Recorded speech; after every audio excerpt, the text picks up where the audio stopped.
to inquire about hotel information. First, you have some time to look at questions 1 to 4.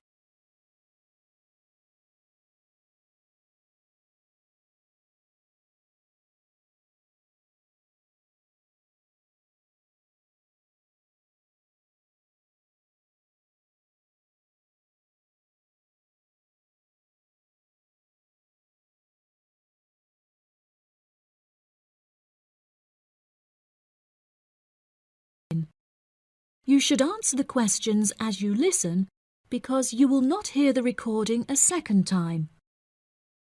Listen carefully and answer questions 1 to 4. Good afternoon. You're through to reception at the Island Hotel in Crete. How may I help you today? Yes, hello there. I'm hoping to book a double room for my wife and myself for about 2 weeks, from the 25th of April of this year. Firstly, could you tell me whether it's particularly hot during this time? Yes, of course, sir. During late April and early May, the daytime temperature shouldn't exceed 19 degrees Celsius. But the weather has been rather erratic and difficult to predict in recent years, so I am unable to say for certain. Okay, that sounds good. My wife doesn't like going outside when it's very hot. I haven't booked flights yet, but I must say that I'm unfamiliar with Crete and its transport system. Does the hotel provide an airport shuttle service? Yes, sir. We provide a complimentary airport pickup service for all our guests. It takes about 40 minutes to get here from the airport, but it's at least 60 minutes at rush hours. And you will be provided with a fully air-conditioned shuttle bus. Okay, excellent. In that case, do you have any rooms available for the dates I gave you? I shall have a look on the system now for you, sir. Bear with me just a moment. Yes, sir. I can see now that we have several rooms available. Would you prefer a garden view or a sea view? Well, ideally I would like a sea view room with a balcony. But of course that depends on the difference in price. Not to worry, sir. All of our standard double rooms have ensuite facilities and a balcony. If you would like one of our sea view rooms, there is a premium of €60 per night. Okay, so could you tell me the total nightly rate for a standard double room with a sea view? Yes, of course, sir. For the spring months, our rate is €216 per night. For 14 nights altogether, this will come to €3,024. Perfect. I also read on your website that the hotel has gym and spa facilities. Are there any other facilities on offer? Yes, we have a large outdoor infinity pool overlooking the ocean, with luxury sunbeds and a poolside bar. We also have 3 full-size tennis courts, where we run a popular doubles tournament, with the winner receiving 2 all-inclusive spa day vouchers. Goodness, I shall have to brush up on my tennis skills. Before you hear the rest of the conversation, you have some time to look at questions 5 to 10.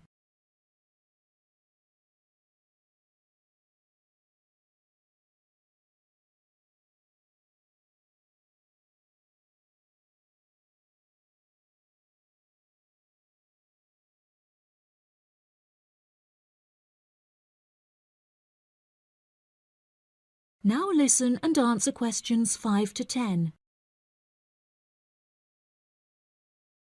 Are there any other activities organised by the hotel that we can partake in? It's just that it's our wedding anniversary on the 30th of June, and I would like to provide my wife with a perfect romantic getaway. I can assure you, sir, that your wife won't be disappointed. Ours is a 5-star resort, which is renowned for its luxury and beauty. In terms of activities, the hotel provides thrice-weekly entertainment. On Tuesdays, guests will take a minibus and partake in learning to cook succulent fish dishes with our Michelin-starred chef Enrique. The class will take place in a beautiful valley deep in the Cretan hills, where guests will be treated to an intimate piano performance by our in-house concert pianist Pedro. On Wednesdays, a select number of guests will be fortunate enough to explore the mountains by helicopter. before being transported to a tropical Cretan garden by shuttle bus. Finally, on Thursdays, after a fancy dinner, we provide a spectacular fireworks display, which guests can view from the comfort of a cable car. Oh, wow. That all sounds absolutely wonderful. I shall book the room now, and then I need to look at flights so as not to become extortionate. Would you like to take my details now or later? That is the end of part 1. You now have half a minute to check your answers.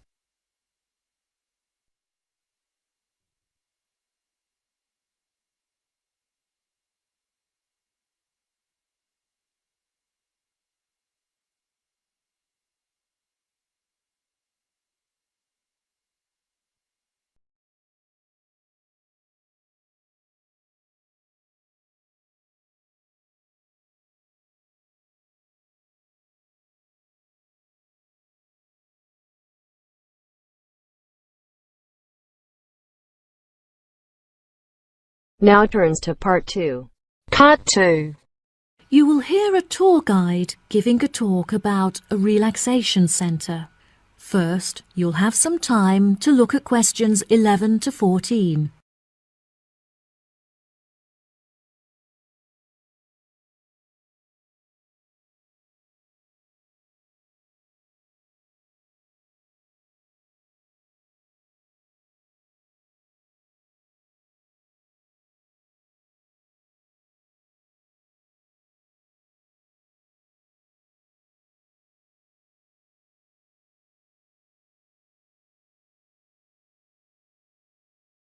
Now listen carefully and answer questions 11 to 14.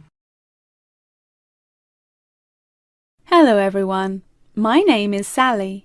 Welcome to our globally renowned spa and relaxation centre here at Island View Estates. Before you all wander off and begin exploring the facilities, I'd like to go over a few things. Now, this year is a very special milestone for our beloved centre, as it is our 25th anniversary. I understand that this means you have all paid an increased price for your tickets, but I can promise that all of the events we have scheduled for your enjoyment will make the costs well worth it. I know that all of you have travelled a long distance to make it here to the centre of the New Forest, but it is thanks to its remoteness that our centre is such a beautiful place to relax. I'm sure you are all keen to find out what activities we have arranged for you, so I will give you a quick overview. Tomorrow we have arranged for you all to participate in a yoga session for the duration of the morning, followed by a day of relaxation at the pool, where we have ample sun umbrellas to protect you from the sun. On Wednesday, we have organized a sightseeing hike through the forest, where you will be able to test your navigation skills and witness the wild ponies in their natural habitat. It's forecast to be sunny that day, but I recommend that you all bring rainproof clothes just in case. On your last day, we have a special surprise, a pony trek along the beach. We ask that you all wear full-length trousers and that all women have their hair tied up in a ponytail. Helmets are provided at the centre for those who would like to wear one. There are a couple of beautiful attractions here at the centre that you must all be sure to visit before you leave. The Rose Garden, located just at the corner of the property, is home to many indigenous species and is beautifully serene and peaceful, the perfect place to collect your thoughts or read a book. Our sunset boat ride has been the favourite attraction for many of our visitors. Simply hop aboard and relax whilst we sail you out into the open sea to witness one of the most beautiful spectacles that nature has to offer. Last, but certainly not least, is the freshwater pond, which serves as a watering hole of sorts. Some of you may even be lucky enough to spot our resident kingfishers, who are members of a very rare and endangered species. Once you have all unpacked and settled into your rooms, we will be taking you out to the neighbouring island for a bonfire and barbecue dinner. The island is very small, and the bicycle trails make it very easy to explore all of its beautiful corners. As the island is entirely separate from the mainland, it has never been inhabited by wildlife, so you can all roam freely and safely. We have some bonding exercises for you all to take part in around the bonfire, where you can potentially make new friends and discover a lot about yourself. Before you hear the rest of the talk, you'll have some time to look at questions 15 to 20.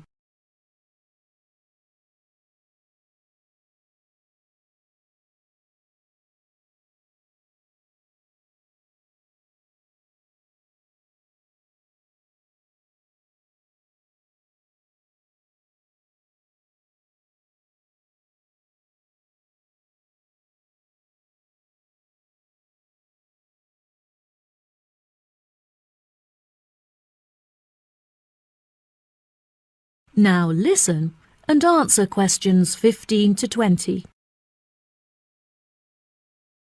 Now, let me tell you a little bit about the facilities that the resort has to offer.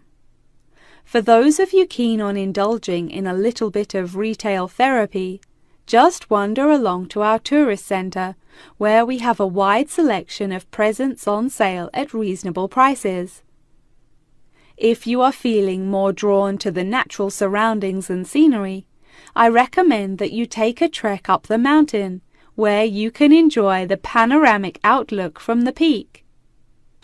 For a bit of cultural indulgence, why not pay a visit to our small on-site theatre, where you can enjoy watching a range of movies and check out some works by our resident street artists.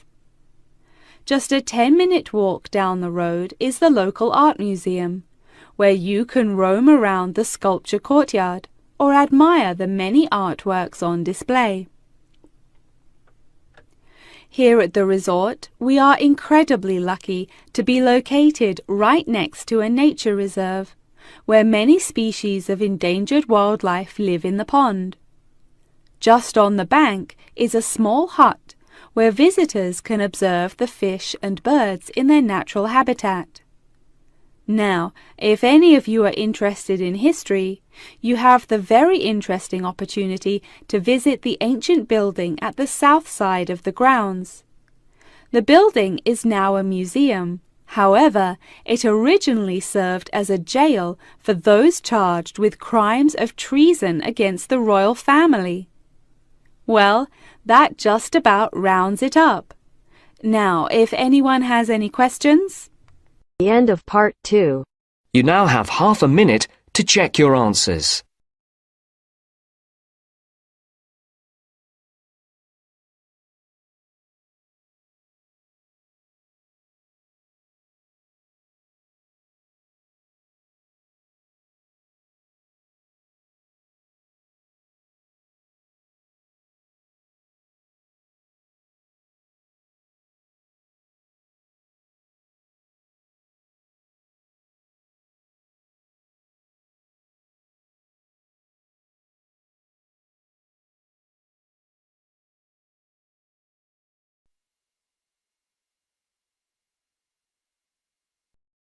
Now turns to part 3. Part 3. You will hear a conversation between a professor and a student talking about taking a course. First, you have some time to look at questions 21 to 25.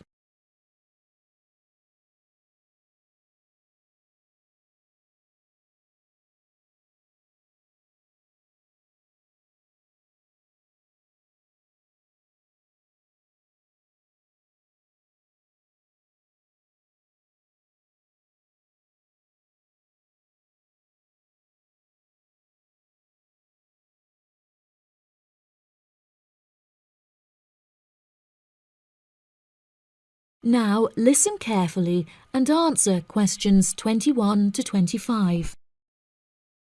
Excuse me, Dr. Twain. May I speak with you for a minute? Of course, please come in. I'm Charlotte York. I'm considering taking your course in tourism. Right. Well, Charlotte, how can I help you? I have been considering studying tourism.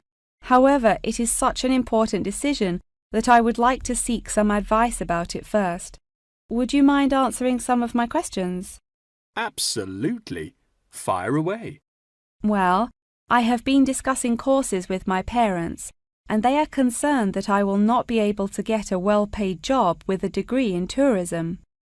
The reason that I want to study the course is that I have a great interest in the subject, and I think I would really enjoy it. I believe the only way that I will enjoy my life is if I enjoy my career. Happiness is far more important than money, don't you think? Absolutely. I would much rather be happy and poor rather than rich and miserable. Money cannot buy you happiness. I'm glad you agree. You needn't worry about money, Charlotte. A large part of the tourism course is dedicated to teaching students how to manage finances, a skill that you can apply to your everyday life as well. I would also recommend that you take a sideline course in time management, as this can be incredibly useful in efficiently planning your workload. Efficiency is the key to success. I'll remember that. Now, I have found that some students have natural talents that really help them to succeed in the course. Communication skills, for example, can be very beneficial. Do you have any strengths? Maths was always my favourite subject at school, so I really enjoy solving mathematical problems. However, I find statistics quite difficult. I have always been very capable and self-sufficient. I have a lot of confidence in my abilities and will take the initiative in situations without needing to depend on anyone else for their help. That's a really great quality to have and will be particularly useful if you choose to study tourism. That's great. I would recommend that you spend some of your time researching the course. A lot of people who are uneducated on the subject claim that tourism is a shrinking industry and that it will become irrelevant in the future. If you study the published research, however, you will see that the truth is quite the opposite. The industry has, in fact, grown significantly as people have developed an ever-increasing interest in culture and travel. Have you compared the university course with a polytechnic? Yes, I have. I was interested in studying the course in modules. However, the university doesn't offer that option. I don't have enough funds to be able to attend an expensive university, so I was relieved to see that the course is quite affordable. I also considered attending a summer school instead of university to save money, and so that I could work during the rest of the year. But I really wanted the university experience. I think that university would suit you well. Before you hear the rest of the conversation, you have some time to look at questions 26 to 30.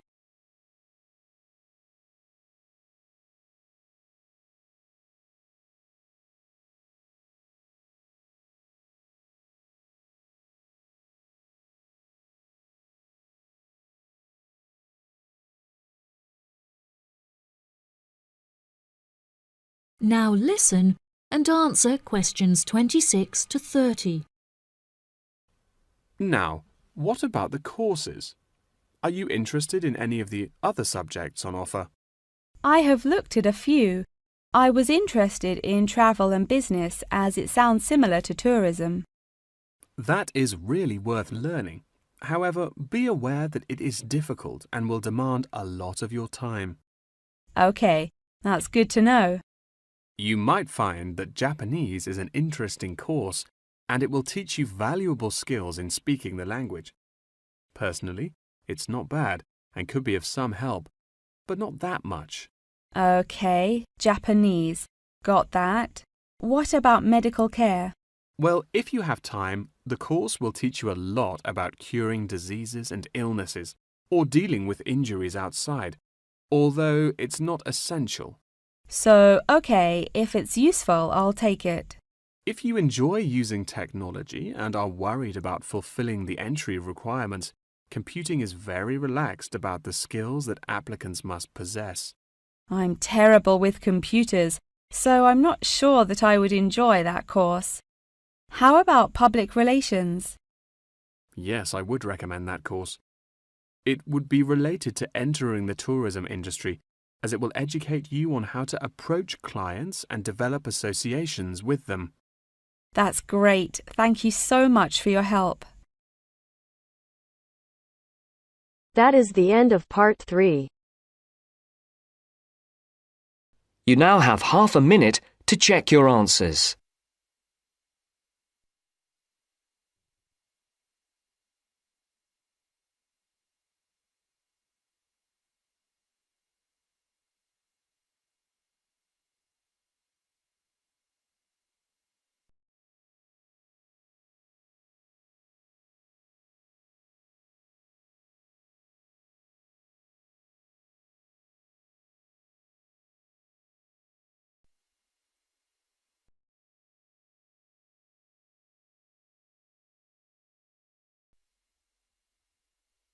Now turns to part 4. Part 4.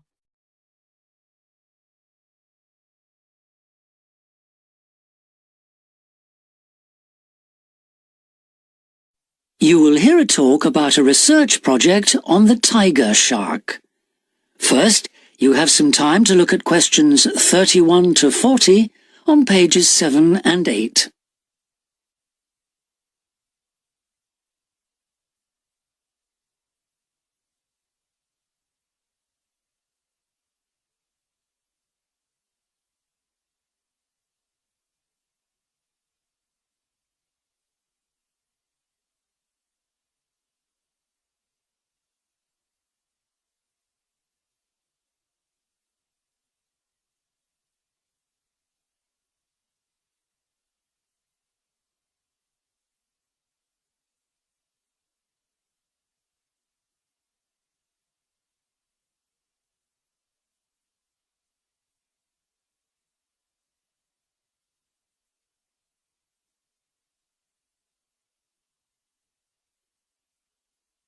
Now listen carefully and answer questions 31 to 40. Good morning, everyone. Today I'm going to talk about the research project I've been involved in on the tiger shark. First of all, some background information. The tiger shark, also known as the leopard shark, is often thought to have got its name from its aggressive nature. But in actual fact, it's called that because it has dark bands, similar to those on a tiger's body. It is a huge creature, growing up to lengths of 6.5 meters. It can be found just about everywhere throughout the world's temperate and tropical seas, but it is most often found along the coast, rather than the open sea. In terms of feeding, tiger sharks tend to be most active at night, and are solitary hunters. Their preferred prey includes other sharks, turtles, seabirds, and dolphins, to name but a few. However, it's not uncommon to find garbage in its stomach. This is because it tends to feed in areas such as harbors and river inlets, where there is a lot of human activity. Now to the project itself. We are particularly interested in some studies that have been done in the Rain Island area. Observations here have shown that there is a large population of tiger sharks present in the summer during the turtle nesting season. However, during the winter months the sharks disappear. So we decided to do some of our own research there.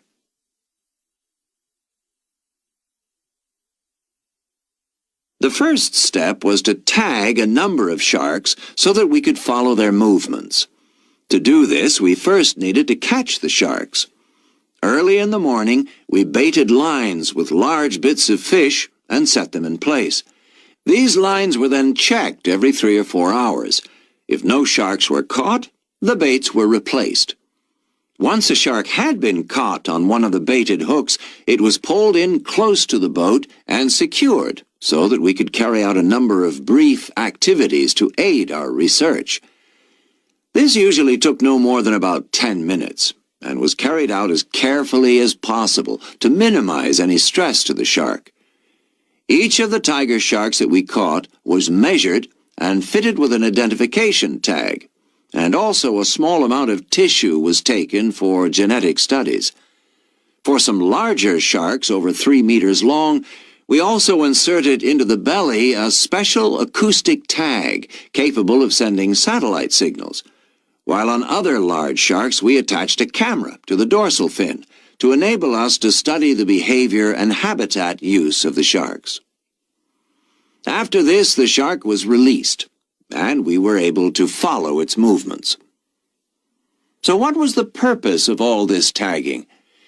Well, while we were already familiar with some aspects of the tiger shark's behavior and food sources, what we hoped to do in this project was to see exactly what factors affected the migration patterns of tiger sharks and whether it was, in fact, food, weather, and reproductive needs. These are some of our findings. On February 21st, a large female shark, whom we named Natalie, was attracted to our research boat at the northern tip of Rain Island and fitted with one of the satellite tags I've just mentioned. No transmissions were received from Natalie between April 2nd and April 29th, indicating that she didn't surface to feed during this period. The area in which she was last reported is very shallow, suggesting that she may have changed her feeding preferences during this period to focus on prey found on the sea floor. We also made a number of other discoveries, thanks to the various transmitters we used. It seems that tiger sharks move back and forth between the ocean floor and the surface quite often. This may help the sharks conserve energy while they swim, but it probably also helps them hunt, since this movement back and forth maximizes its chances of not being detected by its prey until the last minute. So far, our findings have not been conclusive. However, we have gained some very interesting insights into the behavior of tiger sharks and are now hoping to develop our research further.